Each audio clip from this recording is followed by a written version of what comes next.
que el Dios de paz derribe la pared intermedia de separación y quite la enemistad que hay en medio de su pueblo y haga de los dos un solo pueblo, como lo es, para la gloria de su nombre, para confirmar entre nosotros su plan perfecto, en el nombre de Jesús.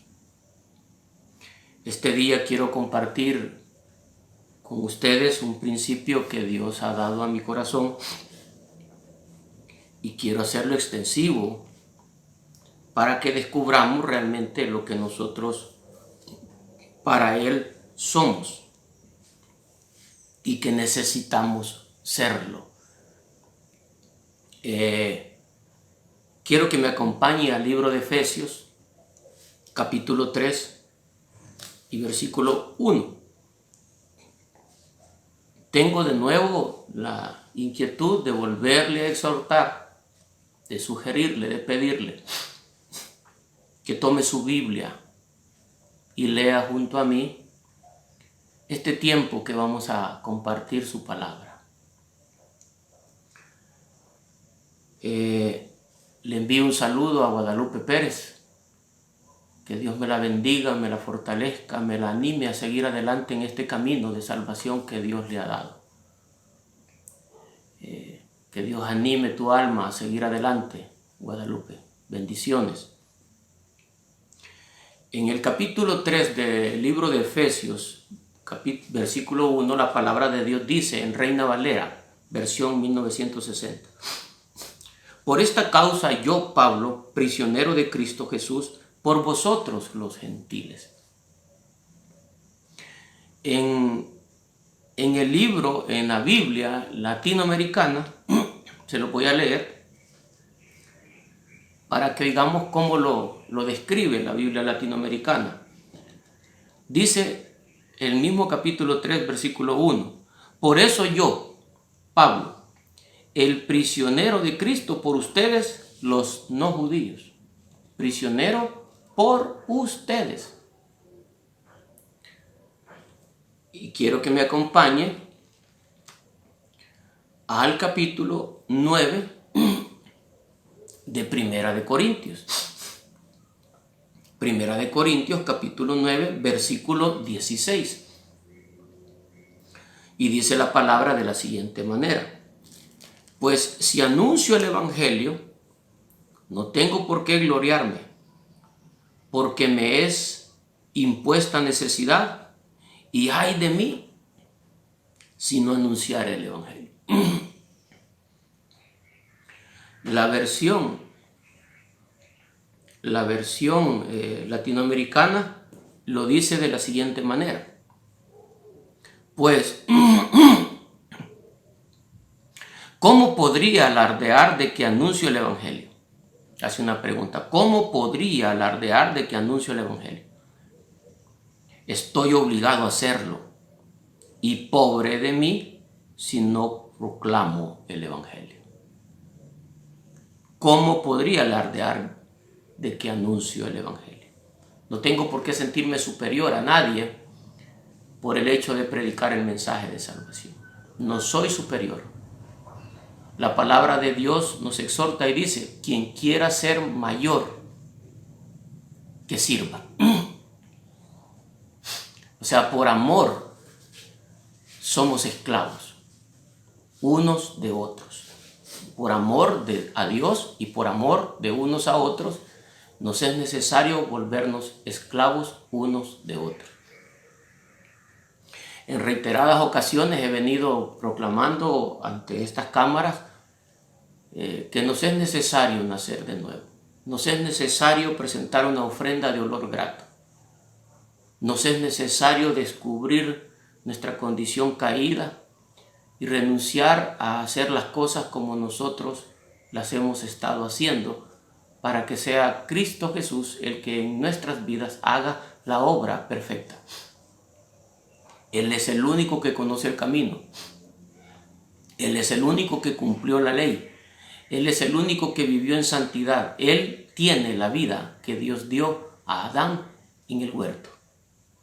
Vuelve a mostrarse de nuevo a la humanidad a través de la vida de Jesucristo para con los hombres. Y está en Él, en Jesús. Por eso es que Él lucha contra nuestras vidas para que nosotros podamos vivir, como dice la palabra, quieta, sobria y piadosamente en este tiempo. O sea, una vida rica y abundante.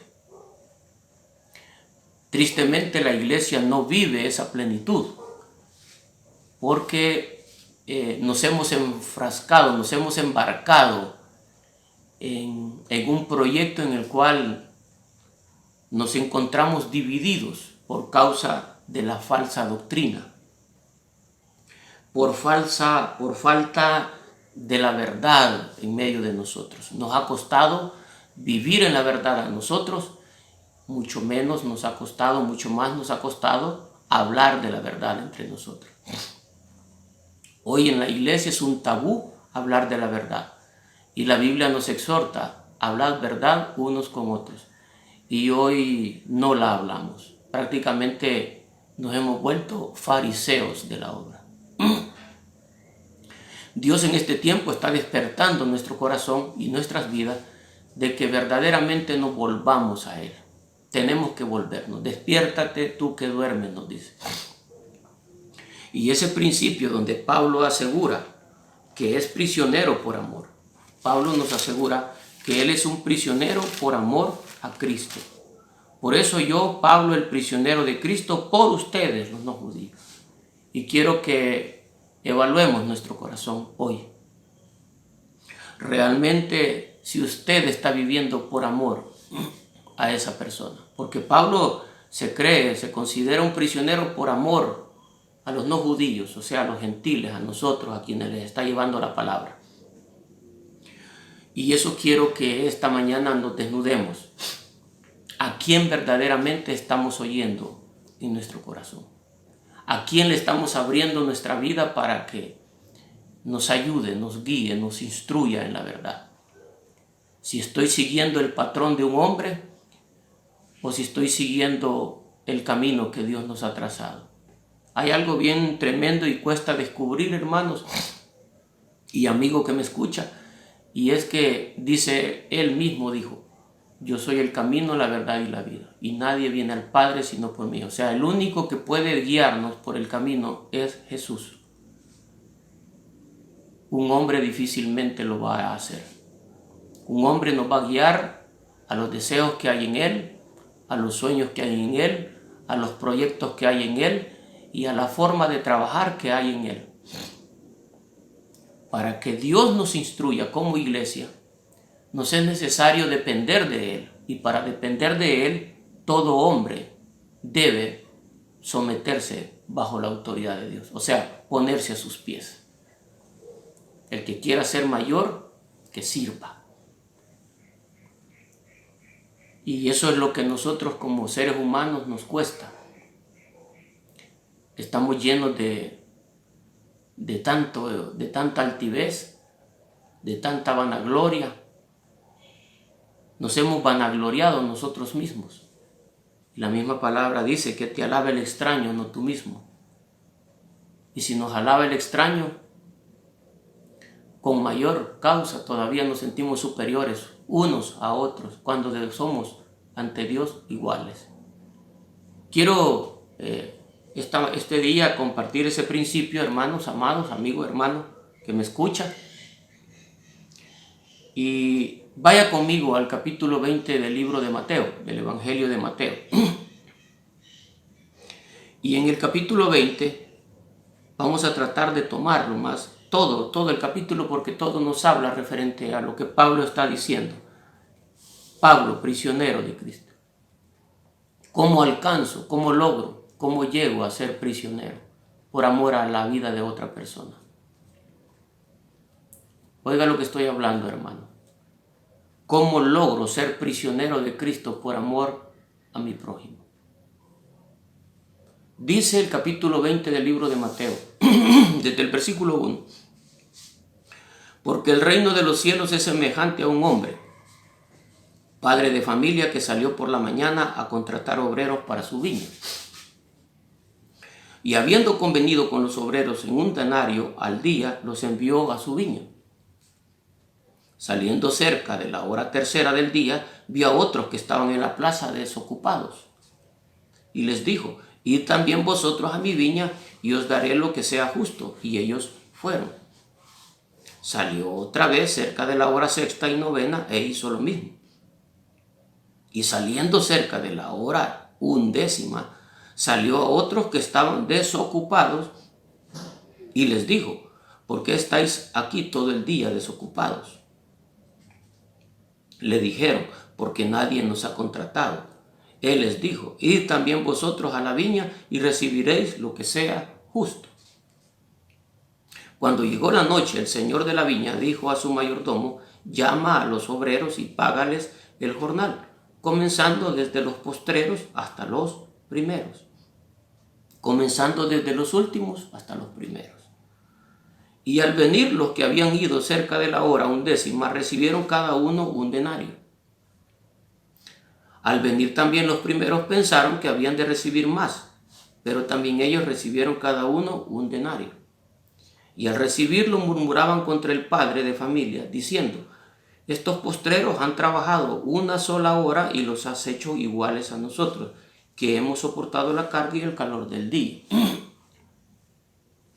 Él, respondiendo, dijo a uno de ellos: amigos, no te hago agravio. ¿No conviniste conmigo en 1 denario? Toma lo que es tuyo y vete, pero quiero dar a este postrero como a ti. ¿No me es lícito hacer lo que quiero con lo mío, o tienes tú envidia porque yo soy bueno? Así los primeros serán postreros, y los postreros primeros, porque muchos son llamados, mas pocos escogidos. Fíjense lo maravilloso que Dios nos está tratando de mostrar. Pablo dice: prisionero por ustedes, prisionero de Cristo por ustedes. Cuando habla de las parábolas de los obreros de la viña, si ustedes leen detenidamente, cuando contrata a los primeros, él les dice que les va a dar de sueldo 1 denario por día, 1 denario. Y a los demás les dice lo que sea justo. Y salen diferentes horas. Y cuando los llama para el pago, por eso les estaba diciendo el primero y los últimos. Al venir primero, los primeros pensaron que él, para pagarles, dice que llama, dice: cuando llegó la noche, el señor de la viña dijo a su mayordomo: llama a los obreros y págales el jornal, comenzando desde los últimos hasta los primeros. Fíjense la peculiaridad de Dios. Siempre trata de confrontar la naturaleza humana. Siempre trata de que salga a luz lo que usted no se ha descubierto, ni yo me he descubierto. Cuando llama a pagar a los últimos, antes que a los primeros, les paga primero a los últimos y va del último hacia atrás hasta que llega a los que contrató en la primera hora del día. Cuando vieron los primeros que a los últimos les estaban dando 1 denario, asumieron en su corazón: si a estos les dieron 1 denario por venir a trabajar 1 hora, nosotros nos van a dar más. Cuando al principio dice en el versículo 2: y habiendo convenido con los obreros en 1 denario al día, los envió a su viña. Con ellos lo habló y les dijo: les pago 1 denario si ustedes me trabajan el día. Convinieron en hacerlo. ¿Cómo es posible que usted, aceptando un trato, venga a pensar que el trato va a ser invalidado? Porque vio la justicia de alguien hacerlo con la vida de otra persona que no sea usted. Y sale a luz el comentario de uno de ellos diciendo que quizás iba a recibir más. ¿Cuántos de nosotros son bendecidos grandemente en medio del cuerpo de Cristo? Algunos reciben más, otros menos. A uno les dio 5 talentos, a otro 3 y a otro 1. Vino el de 5, puso a trabajar los 5 y le trajo 10 talentos cuando vino el amo. Le entregó 10, no 5. El que tenía 3 trabajó los 3 talentos y le trajo 6 talentos y se los dio a su amo. Al que le dio solo 1 talento temió porque dijo que era un amo duro, fuerte. Y tuvo miedo, mejor los enterró y cuando él vino los sacó y se lo dio. Y la palabra de Dios exhorta que dice que aún lo que tiene le será quitado y le será dado al que más tiene. Fíjense, amados, que lo que a la vida del ser humano cuesta es entender el principio de que la obra del Evangelio es por amor. Y la palabra de ser por amor significa que si en usted y en mí no hay amor, en vano es todo lo que hacemos. Dice que todo pasará. Lo único que se mantiene es el amor. Y eso de verdad nosotros nos llenamos a veces nuestra boca diciendo yo lo amo, yo la amo, yo los amo. Pero cuando se confronta nuestra naturaleza por el error de una de esas personas a las que nosotros les dedicamos ese título de amarles, nos sentimos indignados, dañados. Nos sentimos que han pisoteado nuestra dignidad. Y se embriaga nuestro corazón de una lucha interna. Al extremo, y voy a hablar de mi vida, de ya no querer expresar el amor que sentimos o que proferimos decir y no lo queremos ya expresar porque nos robaron esa fidelidad que nosotros esperábamos de ellos. O sea, cuando yo declaro la palabra de amor hacia una persona, estoy pidiendo, estoy demandando que también esa persona lo haga conmigo. Y eso no es correcto. Si yo le digo a una persona que le amo, soy yo quien lo ama o la ama, no la persona a mí. Entonces, por el hecho de yo demostrar que le amo a través de palabras o de acciones, cuando nos traicionan nos sentimos dañados, nos sentimos que fuimos defraudados. ¿Por qué razón? Si la otra persona no se ha comprometido a amarnos. Y aunque lo dijese, aunque se comprometiese a dárnoslo de igual manera como nosotros se lo damos, no es lo que nos dan, no es por recibir a cambio que yo lo doy.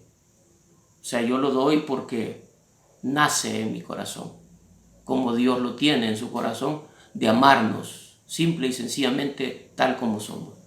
Si usted se ve a un espejo, igual que yo me veo a un espejo, aquí estoy frente a la cámara y me estoy viendo frente a la cámara. En mí hay muchas luchas que no agradan a Dios.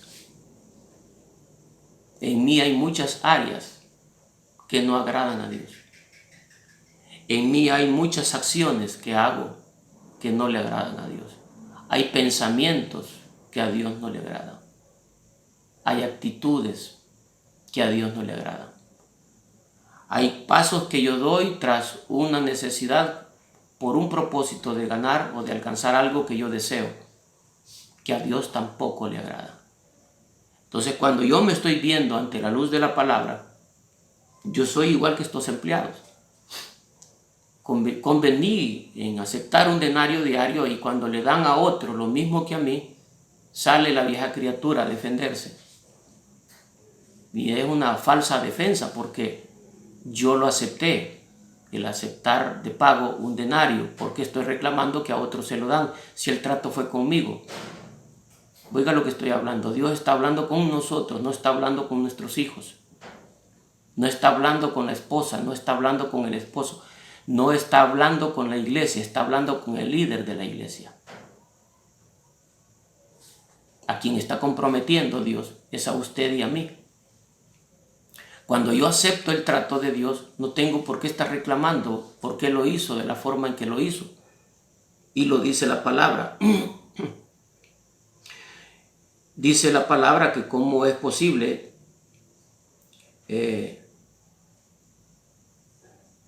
Dice, él respondiendo dijo a ellos, amigo, no te hago agravio. En el 13, ¿no conveniste conmigo en un denario? Toma lo que es tuyo y vete, pero quiero dar a este postrero como a ti. O sea, la voluntad nace en mí de hacerlo. No me está pidiendo a mí la opinión de si lo hace o no lo hace. O sea, él es dueño de su dinero, puede hacer como él quiere. Oiga lo que estamos hablando. Y eso nos acontece a nosotros, porque cuando dentro de la iglesia alguien no actúa conforme a lo que nosotros creemos y entendemos, nos daña, nos confronta nuestra naturaleza. Porque va en contra de lo que yo creo y yo pienso y yo hago. Pero eso es usted. Dice la palabra que el más fuerte ayude al más débil. Así dice la palabra. Que un ciego no puede guiar a otro ciego. Primero dice la palabra, sácate tú la viga que tienes en tu ojo para que veas mejor. Y luego saca la paja que tiene en el ojo tu hermano para guiarlo. Fíjese lo que estamos hablando. Con lo que yo acabo de leer de la parábola de los obreros de la viña, lo que yo quiero y deseo en Dios es que usted descubra quién es usted. Obsérvese. Hemos aceptado a Jesucristo como nuestro Señor y Salvador, como nuestro Padre, como nuestro hermano, como nuestro amigo, como el que ha de guiarnos a esa vida eterna. Y cuando vemos dentro de la obra de Dios que hay otros que son mejorados económicamente, otros son mejorados por sus bienes, con sus empleos, con sus hijos, la forma en que viven su matrimonio. Nos sentimos viles al descubrir que realmente como que con nosotros Dios no es benevolente. Dios no es bueno, pues. Dios es bueno con todos. El problema es que me cuesta ver el bien en otro que no veo en mí. Y Dios no me está mandando a mí a juzgar si Él decide a darle a otro más que a mí. Él es el dueño de la viña. Él es el alfarero y hace con el barro como Él quiere. Y está moldeando nuestras vidas a tener una convicción de que realmente debo de aceptar tal como Él dice, no como yo quiero. Mire lo que cuesta entender a Dios. Vea y veamos juntos el texto en el versículo 17 del mismo capítulo 20 de Mateo. Subiendo Jesús a Jerusalén, tomó a sus 12 discípulos aparte en el camino y les dijo: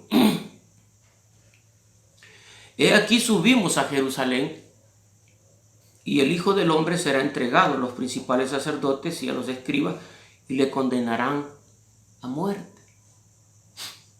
Oiga lo que está hablando la palabra. He aquí subimos a Jerusalén, y el Hijo del Hombre será entregado a los principales sacerdotes y los escribas, y le condenarán a muerte. ¿Por qué a los escribas y los sacerdotes? ¿Por qué no a otras personas? Para que ellos lo condenen a muerte. Mire lo maravilloso de la obra de Dios. Cuando usted y yo nos convertimos a Cristo, llegamos a formar parte del cuerpo de Cristo. Y dentro del cuerpo de Cristo es como que nos metiera a un corral donde hay un montón de ovejas y yo soy una de tantas ovejas. Y ahí, observando a mi alrededor, hay de toda clase de ovejas. Gordas, flacas, melenudas, no melenudas, comelonas, no comelonas, somnolientas, no somnolientas, cojas y no cojas. Ahí hay de todo. Allí hay de todo. En medio y alrededor suyo hay hermanos que tienen mayor capacidad económica que usted. Y hay más pobres que usted. O hay más necesitados que usted. Allí hay miembros del cuerpo que son un poquito como más salidos que otros, más murmuradores pues que otros, detractadores más que otros. Algunos no lo hacen, no por eso son mejores, pero si yo les abriera su cerebro y viera lo que están pensando, no hablan, pero están pensando corrupción, porque en el hombre no hay nada bueno, de verdad, y eso es lo que cuesta descubrir. Cuando yo me uno a ese cuerpo está lleno de enfermedad. Y lo que Dios está tratando en nosotros es que mi vida la entrega a ese cuerpo al cual me hace formar parte. Ese cuerpo mismo es el que me va a entregar a la muerte. Así dice la palabra. Y le condenarán a muerte al Hijo del Hombre. O sea, el hermano que usted tiene, la hermana que usted tiene, le va a condenar a muerte. Esa hermana le va a juzgar, le va a señalar, le va a criticar, le va a detractar a muerte. ¿Por qué quiere Dios de esa manera? Porque nos es necesario morir en este sentido. Cuando un hermano o una hermana alterca, pelea, contiende contra mí o contra usted, eso es natural en el ser humano. Dios lo permite y lo permite para que usted se descubra cómo va a actuar ante tal adversidad. Y ante tal adversidad usted empieza a defenderse, usted empieza a atacar al hermano, empieza a atacar a la hermana, empieza a señalar a la hermana, empieza a detractar la obra, porque no soporta lo que a usted le están haciendo, o están diciendo, o le están señalando. Entonces, al no soportar eso, yo no estoy aceptando morir, pero vea lo que dice la palabra. He aquí subimos a Jerusalén. Dice subimos, no dice subo. O sea que son todos. Lo hizo Él y lo hacemos nosotros. Lo mismo es, he aquí subimos a Jerusalén y el Hijo del Hombre será entregado. ¿Quién es el Hijo del Hombre? Es usted. Soy yo. Es la mujer, es el hombre, es el niño, es el joven y es el adulto. El Hijo del Hombre. Y dice, subimos a Jerusalén. Porque de todo hay en la viña. Niños, jóvenes, adultos, mujeres y hombres. Blancos y morenos. Asiáticos o europeos. Latinos o africanos. De todo hay. Todos subimos a Jerusalén. A la ciudad celestial. Para subir a la ciudad celestial, en esta terrenal, usted va a ser entregado a muerte. Yo también voy a ser entregado a muerte. Y quienes se encargan de entregarme a esa muerte es el mismo pueblo. Es la misma hermana, el mismo hermano que forma parte del cuerpo. Y fíjese lo tremendo. Vea lo que dice el versículo 19. Y le entregarán a los gentiles para que le escarnezcan, le azoten y le crucifiquen, mas al tercer día resucitará. Oiga lo que Dios está hablando. En los obreros de la viña, Dios quiere que descubra qué es lo que dentro de mí está peleando contra Dios. No acepto como Él está haciendo la obra. ¿Por qué a unos les da más y a otros menos? ¿Por qué a unos los trata mejor y a otros no? Según mi forma de pensar y de ver. Dios a todos nos trata igual. El resultado en la vida del hombre y de la mujer es conforme a lo que nosotros hemos sembrado en la vida. Lo que usted sembró en el pasado, Dios perdonó el pecado, pero no quita las consecuencias del pecado. Así como usted cometió el error en su vida, así va a pasar la factura en el presente, siendo hijo de Dios. Dios no quita ese proceso. Lo que Dios hace es estar en medio con nosotros, en medio de ese proceso, para sobrellevar ese proceso y ayudarnos a vencer. No es que elimine, porque ese proceso lo que va a producir en nosotros es descubrir nuestro corazón. Descubrir quién es usted, cómo ¿Cómo se va a comportar ante esa adversidad? ¿Cuál va a ser el resultado que de usted salga? ¿O sale para vida eterna o para muerte? Usted decide qué escoger, vida o muerte. Entonces, cuando yo descubro mi naturaleza pecadora, no me queda otra alternativa que me entreguen mis hermanos a muerte.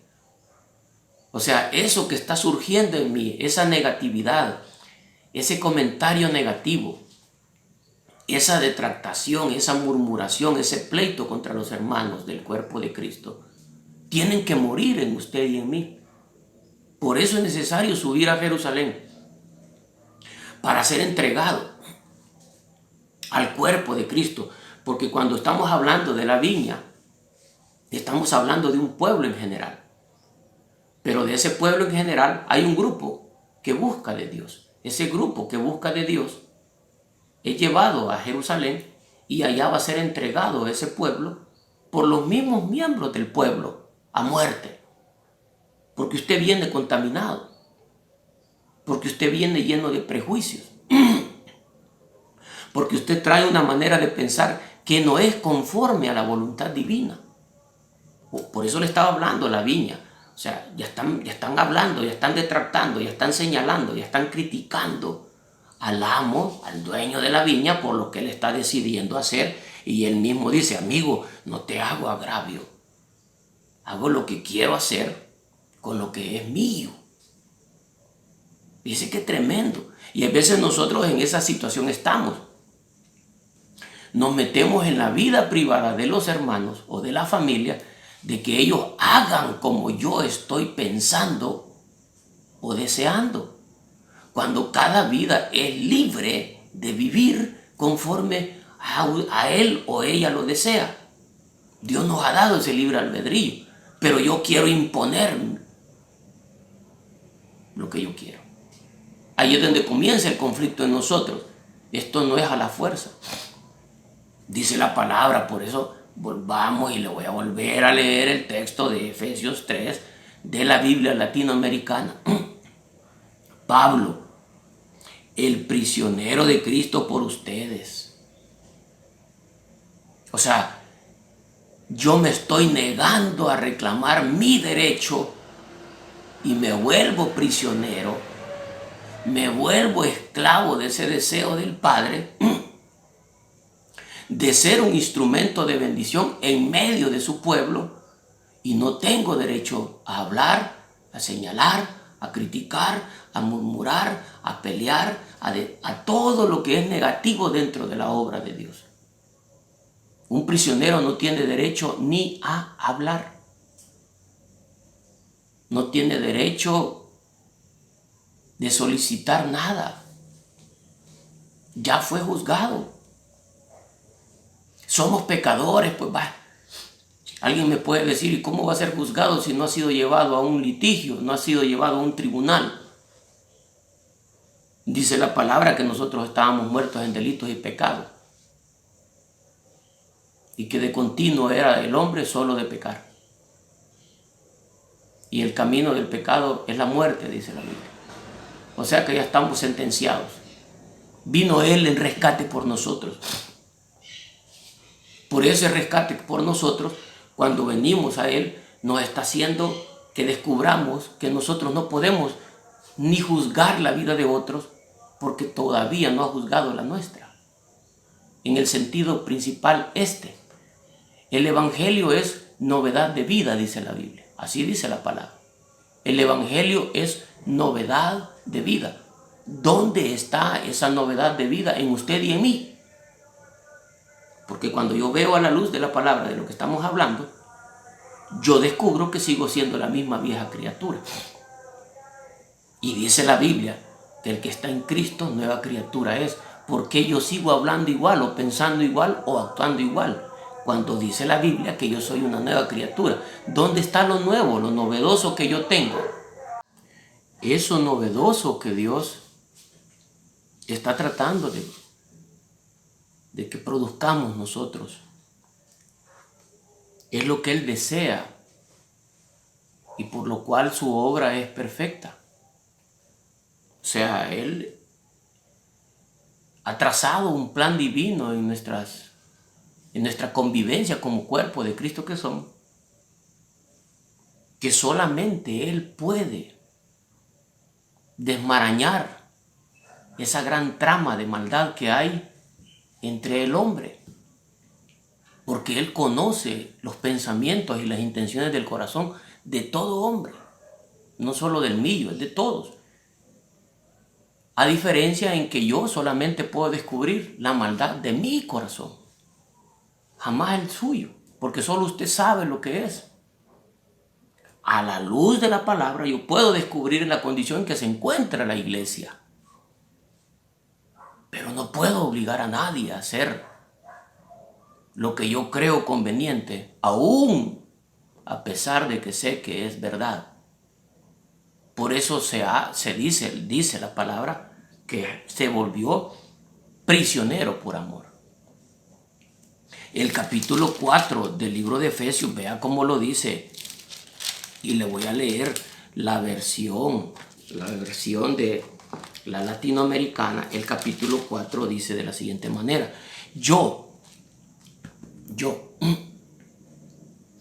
el prisionero de Cristo,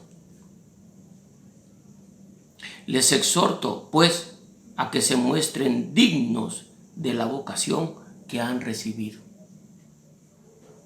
Reina Valera, vea cómo lo dice. Yo, pues, preso en el Señor, os ruego que andéis como es digno de la vocación en que fuisteis llamados. La vocación en lo que fuimos llamados. ¿Cómo es posible que yo voy a caminar a una vocación en la cual fui llamado si no he descubierto cuál es la vocación del llamado?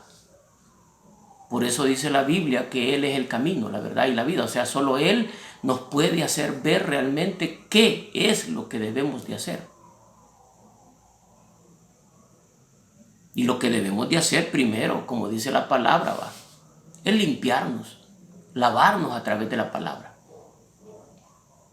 Al limpiar mi vida de todo este bagaje de conflictos que hay en nuestros corazones, yo puedo ver y puedo ayudar a sacar la paja del ojo de mi hermano. Por eso la palabra me está diciendo: mírate tú la viga que tienes en tu ojo, para que veas bien, sácatela primero. Mientras yo no descubro mi condición, la condición no ha sido descubierta, yo lo que he hecho es reconocer que Él es Jesús, el Hijo de Dios, y quien vino a morir por mis pecados y los suyos. Y Él es Dios, y lo acepto como mi Dios y Salvador, y perdona mis pecados. Pero yo no estoy consciente aún de la envergadura, del tamaño, de la dimensión de lo que es el pecado en mí. Ese pecado no solamente me destruye mi vida, sino que destruye a todos mis seres queridos. Destruye el matrimonio, destruye la relación de padres a hijos, destruye la relación entre esposos, destruye la relación entre hermanos, destruye la relación entre amigos, destruye la relación entre los vecinos, destruye todo. Hasta que nosotros no seamos corregidos, no puedo ser de bendición. Por eso vuelvo, insisto y le leo lo mismo. Pues a que se muestren dignos de la vocación que han recibido. Dios nos ha dado una nueva criatura. Y esa nueva criatura es Cristo en nosotros. La esperanza de vida. Él es el único que nos puede transformar. Pero si yo y usted se lo permite.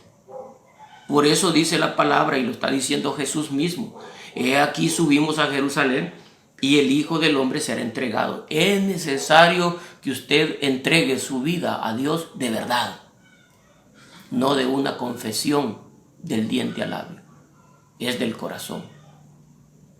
Si yo no entrego mi corazón, por eso la palabra dice: dame tu corazón, dámelo, para Él transformar el corazón. y transformarlo en que podamos ver realmente quiénes son mis prójimos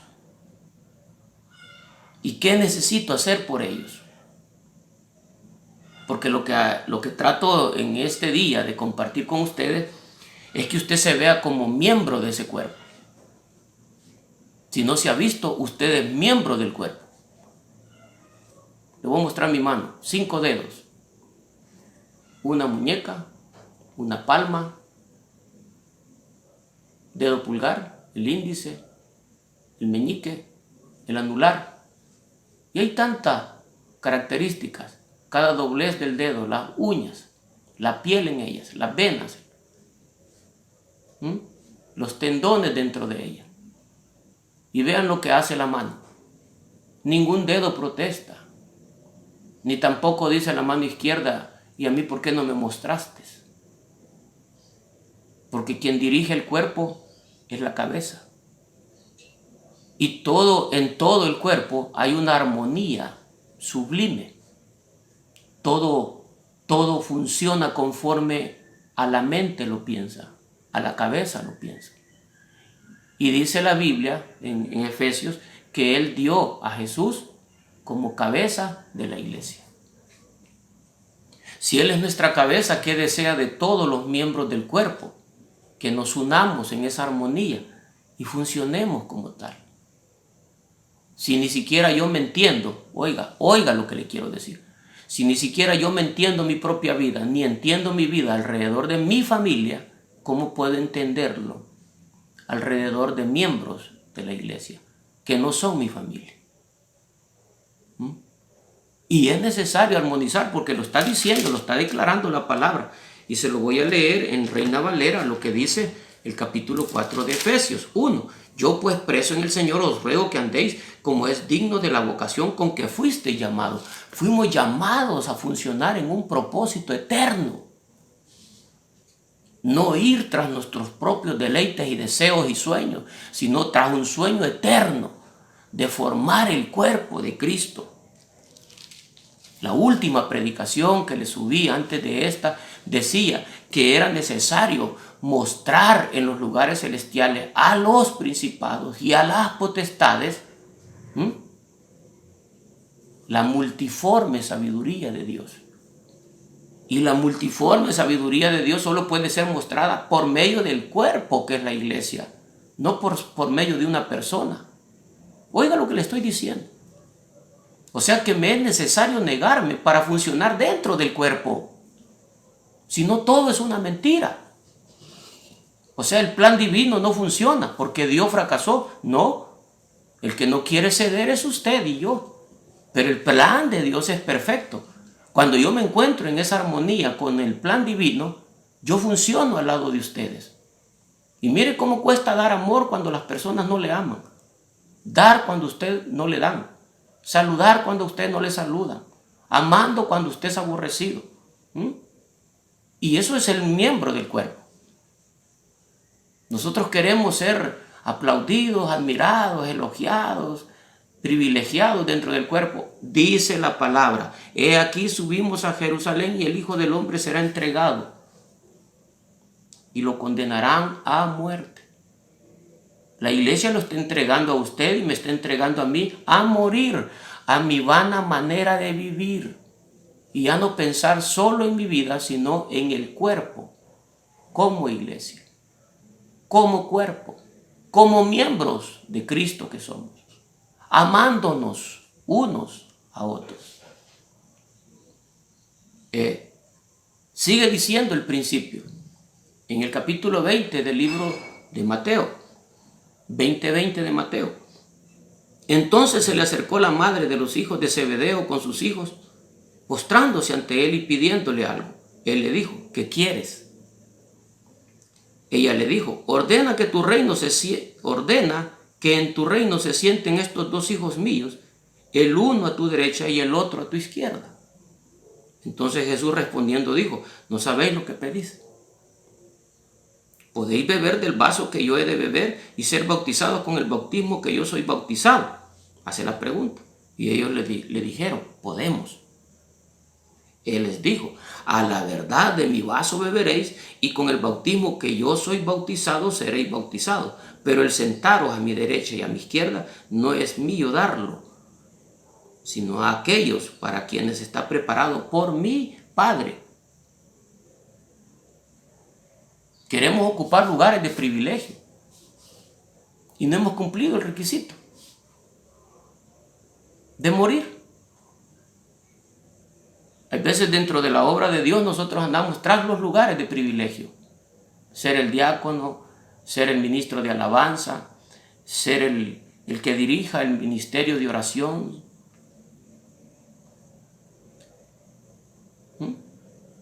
Ser el que predique.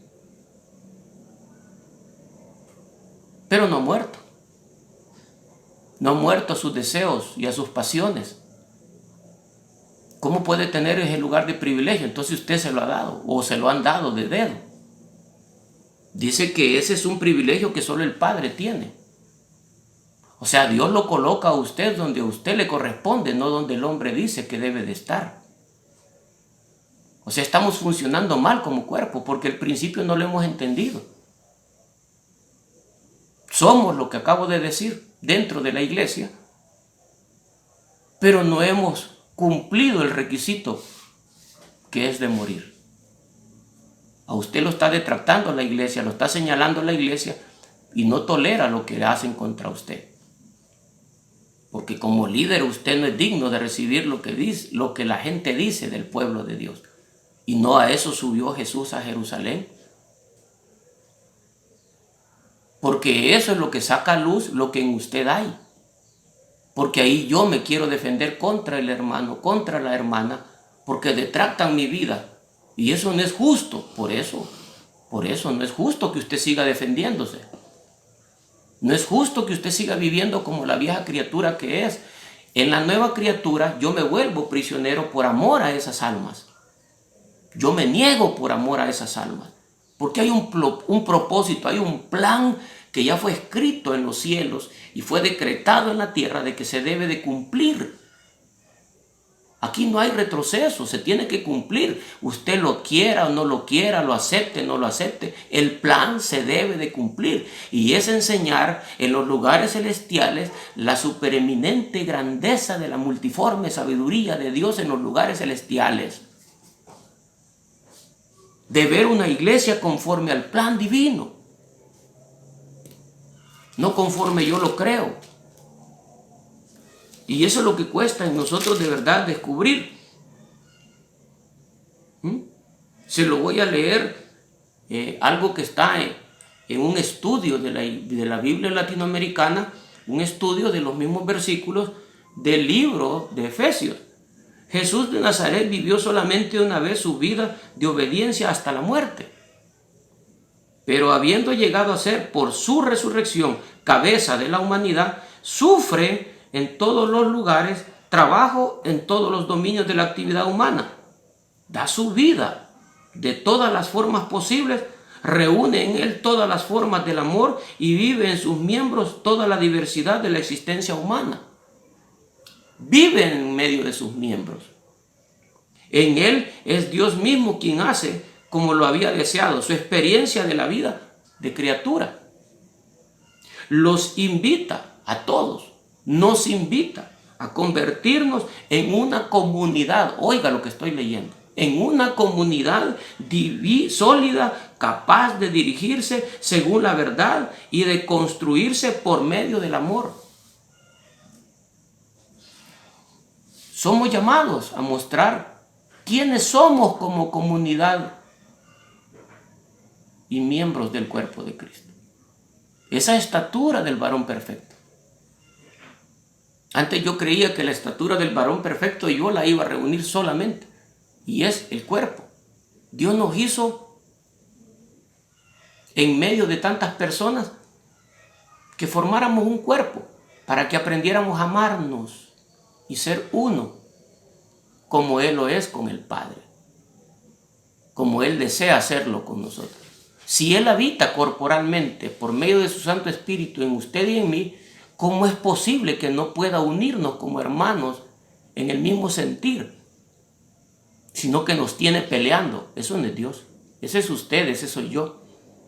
Si Cristo estuviese actuando en su vida y en mi vida, estaríamos luchando contra nuestra vieja criatura para que Él la venza por nosotros y poder ser con usted uno solo, no dos, uno solo. Por eso le decía en la predicación anterior, el diablo ha dividido la iglesia, la ha separado. El principio no se está cumpliendo, por eso él hace alarde de todo lo que quiere en medio de la obra, porque nosotros como ciegos vamos al matadero sin darnos cuenta que no estamos cumpliendo el propósito divino por el cual fuimos creados como cuerpo. Él es la cabeza y solo Él nos puede unir. Y la manera en que podamos unirnos a Dios es rindiéndonos a nuestros deseos, es rindiéndonos a nuestra manera de vivir. Los lugares de privilegio Él los da. No son dados por el hombre. Son llamados. No puede ser el dedo índice de la mano derecha ser el dedo índice de la mano izquierda. Son iguales, pero no son lo mismo.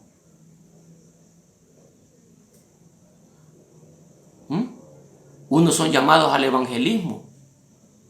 Otros son llamados al don de sanidad.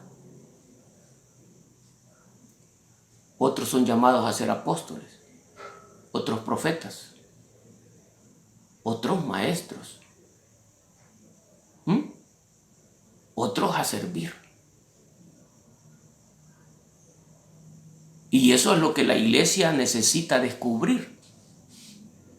Nosotros como ministerios, como iglesias, andamos imitando lo que hace otra iglesia, haciendo lo que hace otro liderazgo en otro ministerio, cuando siendo miembros no podemos ser iguales.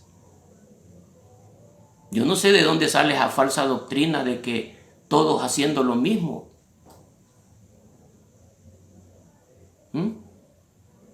El famoso discipulado que tanto se ha extendido a la teología del discipulado. De ir creciendo los grupos de celulares hasta que llegan a ser grandes cantidades de personas y ese es el cuerpo. Mentira, ese es el sueño de un hombre que va tras las riquezas de lo que hay en los bolsillos, en las ovejas, para hacer cada día más un imperio, no una obra de Dios, un reino natural, donde lo que impera es el desorden y la falta de sumisión a la autoridad de Cristo, porque esa no es la obediencia a Cristo. Todos corren tras lo que ellos quieren y van tras lo que ellos quieren, no lo que Dios quiere. Dios no quiere multitudes. No quiere decir por eso que Dios no quiere salvar a la humanidad, como no. Pero Él está interesado, como le dijo a Ezequiel, he buscado un hombre que haga vallado a favor de esta tierra y no lo he encontrado. Así como lo fue Moisés, un caudillo en medio de tantas personas. No son multitudes. Los llamados de Dios son pocos, son muchos los llamados y pocos los escogidos. Hoy todos son escogidos. Por eso se ha hecho una mezcolanza de la obra del Evangelio. Prácticamente es una burla al Evangelio, al verdadero Evangelio. Y es lo que Dios está tratando de desenmascarar. En el capítulo 20 del mismo libro de Mateo, quiero que me acompañe al versículo 29 y dice de esta manera: al salir ellos de Jericó, les seguía una gran multitud y dos ciegos que estaban sentados junto al camino, cuando oyeron que Jesús pasaba, clamaron diciendo: Señor, Hijo de David, ten misericordia de nosotros. Y la gente les reprendió para que callasen, pero ellos clamaban más, diciendo: Señor, Hijo de David, ten misericordia de nosotros. Y deteniéndose Jesús los llamó y les dijo: ¿qué queréis que os haga? Ellos le dijeron: Señor, que sean abiertos nuestros ojos. Entonces Jesús, compadecido, les tocó los ojos y enseguida recibieron la vista y le siguieron. Oiga,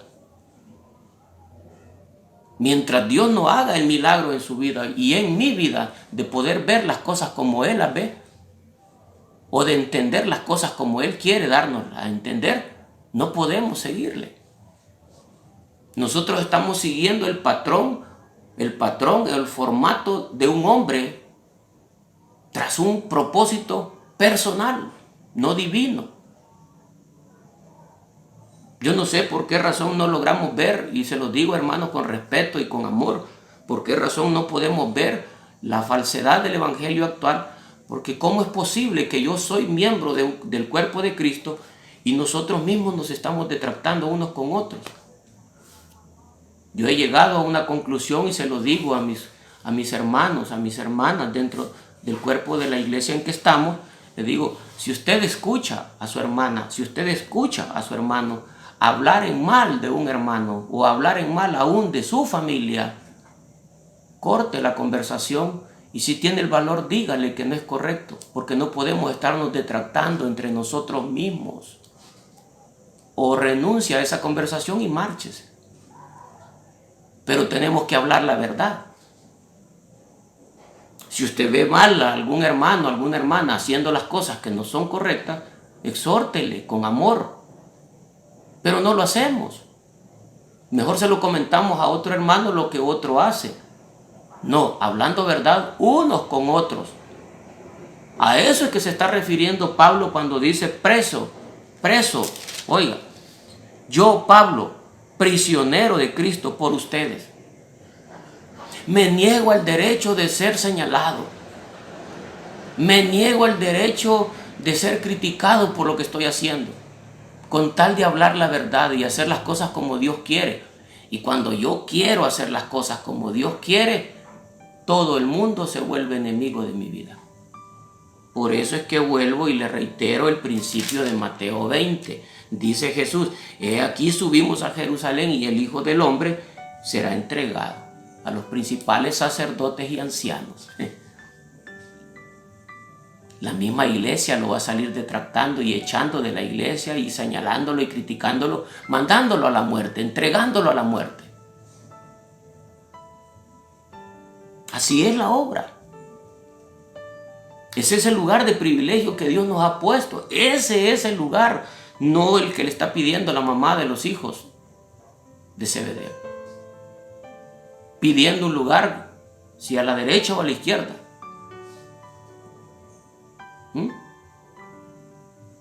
Me acuerdo cuando estuve un tiempo trabajando dentro del ministerio donde Dios me envió a hacer lo que ahora estoy haciendo. El líder de los diáconos nos reunía, el hermano Eric, bien me acuerdo de él. Y lo digo para que si él lo escucha, sepa lo que quiero decir. Nos pedía, nos decía, ¿dónde quieren estar en el servicio el día de ahora? En parqueo, en la entrada al templo, dando la bienvenida, a la entrada a la quinta donde estábamos, acomodando adentro del templo, o en los servicios sanitarios, limpiando los servicios sanitarios. Todos pedían los lugares y dejaban por último los sanitarios. Y lo digo para la gloria de Dios. Cuando yo vi eso la primera vez que lo preguntó, la segunda vez que lo hizo, le dije, hermano, envíenme a los servicios sanitarios. Y lo hice durante todo el tiempo de diaconado que estuve en la iglesia. Solo a los servicios sanitarios me enviaban. Me gustaba, de verdad ahí me trató Dios, me gustó entender un principio que Dios me decía, atendé a mis pueblos. Y me imaginaba a un hermano sentándose en la taza del inodoro, con aquella taza del inodoro bien aseada, desinfectada, que se sintiera cómodo. Y eso no es fácil. Pero Dios lo hizo en mí y aprendí a entender que esos lugares son privilegiados. Porque ahí nos bota Dios el orgullo, ahí nos bota Dios nuestros prejuicios.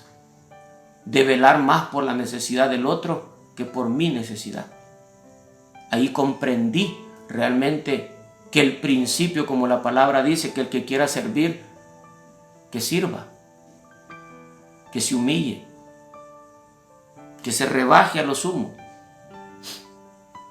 Es bien bonito verlo al diácono a la entrada de la iglesia dando la bienvenida. o de acomodando a los hermanos dentro del templo. Pero el que está allá en los servicios sanitarios, limpiándolos, aseándolos, perfumándolos, para que cada miembro se sienta satisfecho como en casa.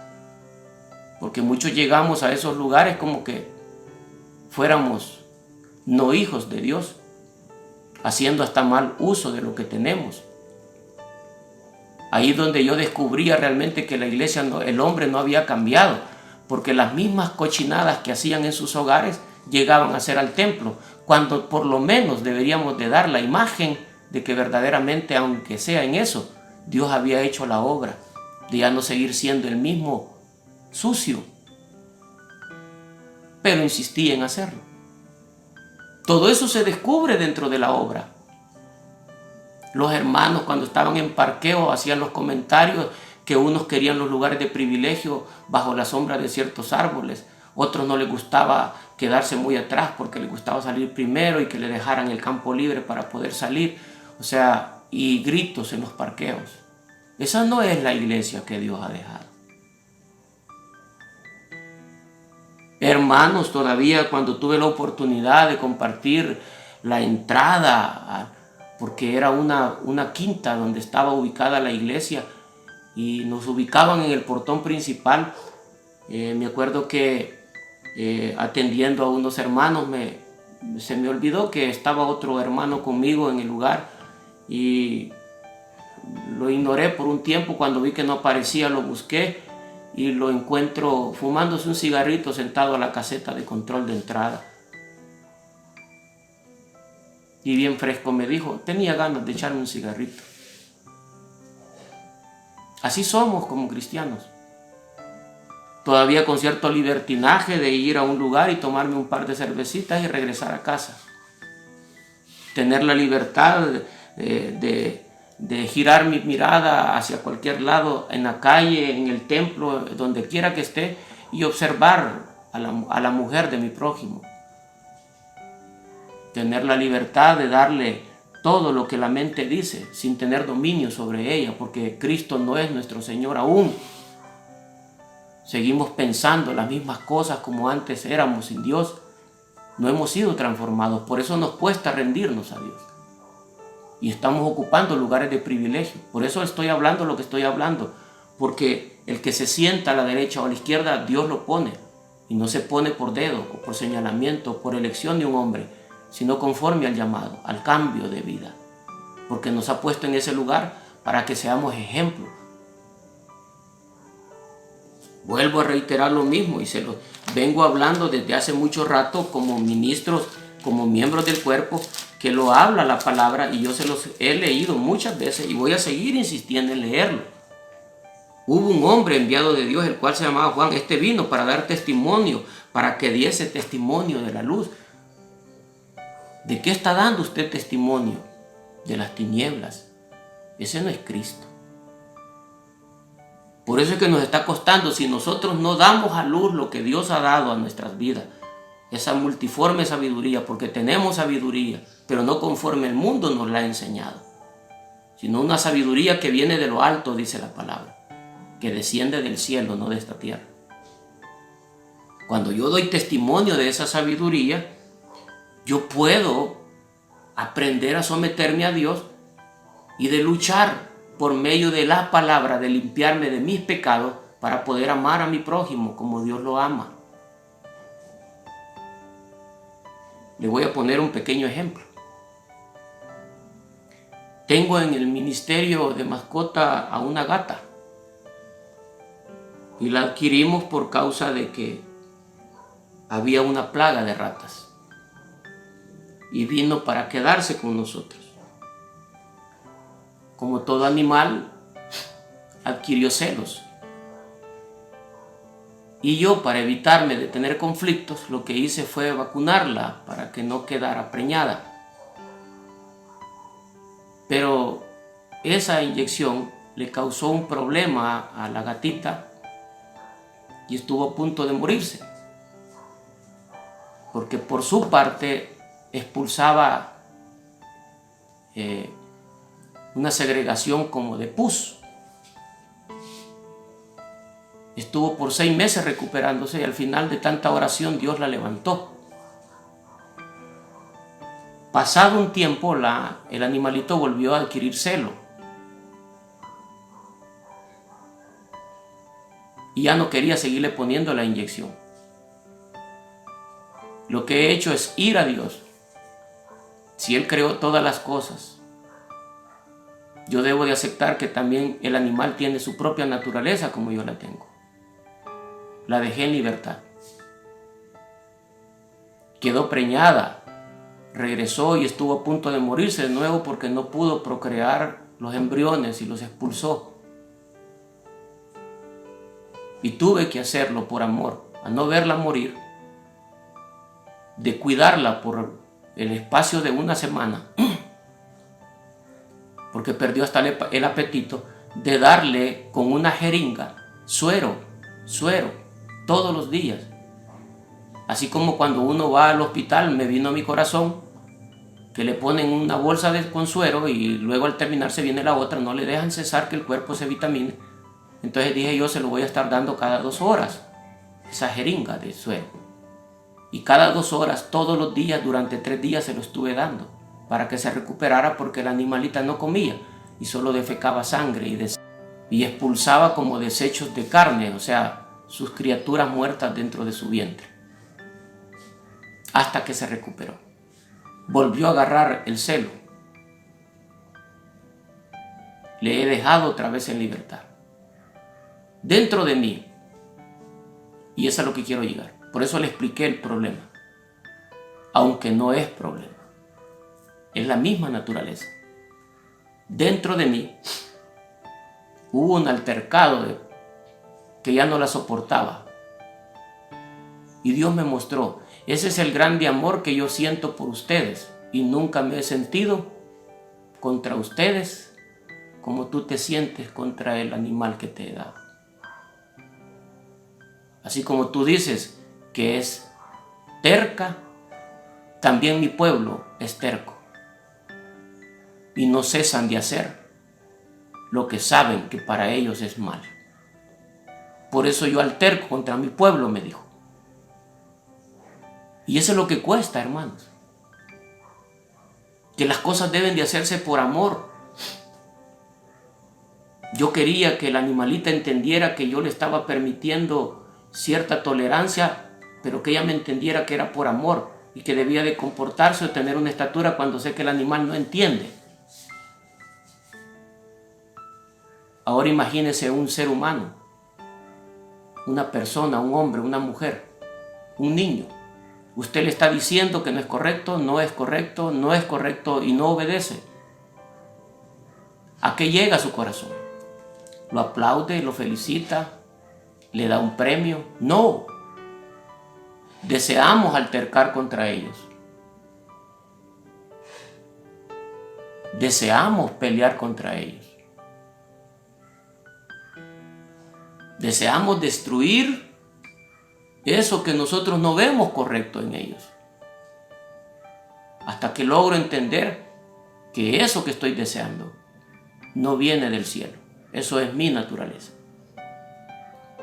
Por eso es que Dios está peleando contra su pueblo.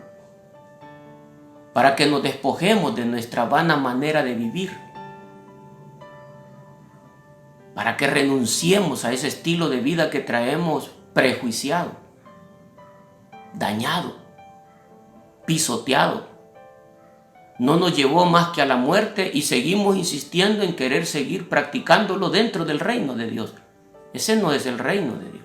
Ese es su reino y mi reino, pero no es el reino de Dios.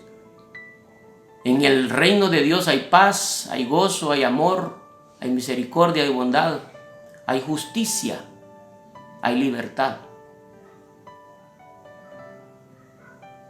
Ahí todo lo padezco y me gozo en el padecimiento. Pablo lo decía con unas palabras y se lo dijo Dios. Gózate en medio de tu debilidad, porque en tu debilidad está mi fortaleza. Cuando yo veo que es inútil poder cambiar, que es inútil que mi vieja criatura muera, es donde me debo de gozar, y usted se debe de gozar, que es el tiempo para que descubra que usted no puede cambiar por sí mismo, ni por sí misma, y es tiempo de rendirnos a Dios. En pocas palabras, yo se lo voy a decir en estos términos. Hemos jugado a ser cristianos. Hemos convertido el Evangelio de Jesucristo en un libertinaje. Y no hemos vivido lo que realmente Él desea que vivamos, porque el plan ya fue trazado. Si Él no guía su vida en ese camino, todo lo que el hombre hace es en vano. Somos hijos, somos lavados con la sangre del Cordero, hemos sido perdonados, pero no hemos podido entrar al reino. Y Dios quiere que entremos al reino para que podamos mostrar la multiforme sabiduría. Principalmente en mi vida individual, demostrar el carácter de verdadero hijo de Dios en medio de cada uno de mis hermanos del cuerpo de Cristo, como padre, como hermano, como hijo, como miembro de esta comunidad. Y luego unirme al cuerpo para como cuerpo darle la imagen de la estatura de un varón perfecto, que todos tengamos una armonía perfecta. Es como una melodía la obra de Dios. No va desentonado, va en una sintonía acústica perfecta. Por eso es que la iglesia no da la estatura, porque cuando usted oye a un miembro del cuerpo peleando contra otro miembro del cuerpo, de la misma membresía, ya no se diga de otra membresía, y todos somos un cuerpo, y no hemos querido aceptarlo. En pocas palabras, hemos peleado contra nuestro Creador y seguimos peleando contra nuestro Creador. Quiero que me comprenda realmente que el anhelo verdadero de Dios para con nosotros es que nosotros de verdad nos volvamos a Él. Le voy a leer el texto bíblico del capítulo 6 de Efesios, de la Biblia latinoamericana. Capítulo 6 de Efesios, de la Biblia latinoamericana, del versículo 1. Óigalo. Hijos, obedezcan a sus padres, pues esto es un deber. Honra a tu padre y a tu madre. Es, además, el primer mandamiento que va acompañado de una promesa, para que seas feliz y goces de larga vida en la tierra. Y ustedes, padres, no sean pesados con sus hijos, sino más bien edúquenlos usando las correcciones y advertencias que puedan inspirar al Señor. Siervos, obedezcan a sus patrones de este mundo con respeto y responsabilidad, con corazón sincero como quien obedece a Cristo. No se fijen en si son vigilados o si ganarán consideración, pues ustedes son siervos de Cristo que hacen con gusto la voluntad de Dios. Hagan su trabajo con empeño por el Señor y no por los hombres, sabiendo que el Señor retribuirá a cada uno según el bien que haya hecho, sea siervo o sea libre. Y ustedes, patrones, actúen con sus siervos de la misma manera y dejen a un lado las amenazas. Tengan presente que ellos y ustedes tienen en el cielo un mismo Señor y que ese no hace distinción de persona. Por lo demás, fortalezcanse en el Señor con su energía y su fuerza. Nos exhorta a todos, Dios. Aquí no se escapa nadie. El hombre queriendo que la mujer se someta y él no la honra, porque la primera honra que el hombre debe de hacer hacia su mujer es amarla. Y pregúntese si de verdad le ama, y usted me va a decir que sí, pero la ama conforme a su corazón. tiene que amarla conforme al corazón de Dios, no conforme a su enfermo amor. Así amamos a la iglesia, conforme a un amor enfermo que tenemos, prejuicioso, lleno de señalamientos y de críticas. Dios no está señalando su vida. Dios quiere salvar su vida. Y la manera de salvar su vida es mostrando a través de mi vida que Él siente por usted. Y si yo no lo muestro, por eso Juan fue testimonio de la luz, ese verdadero amor. Volvámonos a Dios. Volvámonos de nuestra vana manera de vivir. Y eso es lo que Dios nos está señalando este día. Si de verdad somos miembros del cuerpo, revistámonos como miembros de luz, dando la imagen de ese varón perfecto, que es Cristo, nuestro Salvador. Que el Señor añada a cada uno de nuestros corazones ese bien que viene del cielo a cada uno de nosotros por medio de su Santo Espíritu, y que haga entender las intenciones que hay en nuestros corazones y nos desnude y nos lleve a la Jerusalén para que seamos entregados a muerte. Porque nos es necesario entregarnos a muerte, porque tenemos en nosotros una vana manera de vivir, no conforme a lo que Dios quiere. Que Dios rompa cadenas, que Dios liberte al cautivo, que Dios dé luz en medio de este camino y que nos haga entender y resplandecer, para lo cual Él nos llamó y nos llamó con amor eterno.